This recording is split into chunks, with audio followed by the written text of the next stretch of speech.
Да, веднага влизам в видео. Една риба скочи, една друга и сега се размърда. Тук на това маловодие какви рибоци има. Те се скриха.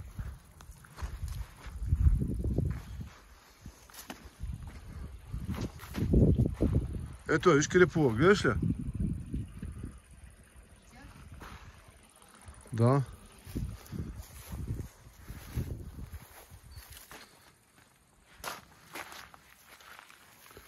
Скриха се. Ето. Имаш и по-големи тук.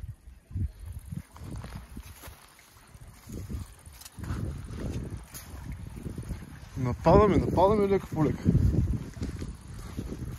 О, тук има вирче. Ей, каква голяма има, мери там вира. Къде? И тя не видя обаче. Ако и фърля сигурно блесна или стръв, щях да я хвана.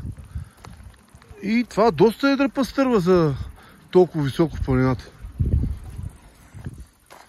Тук има някаква готина спортна рекичка. Къде отиде? Да, много красиво. Ами отправяме се там нагоре, връх Ковача, връх Суха Вапа, Дарабъра. И тук сега има едни езера. И е забранени или не, аз ще фърля с една малка бебешка пастърва. Доста малки пастърички тичат тук по брега. Това всичко пастъри ли цяло ято? Това са лищанки, няма как да са пастъри така. На ято може и пастъри да сте, не се спират да ги видя. Не, лищанки са. Супер.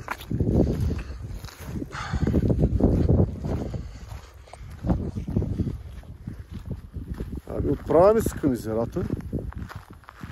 Бавно и много късно. Срама да кажа колко е часа. Обаче ние винаги така действаме и спим до късно. 9 часа станахме, докато се оправим, докато тръгнем. То толкова далече. И дългият 30 км черен път беше вече капака. Обаче беше един пътя. Такъв път трябва да се види, защото може цял живот да не минеш по-скъс него. Но всичко е щастливо.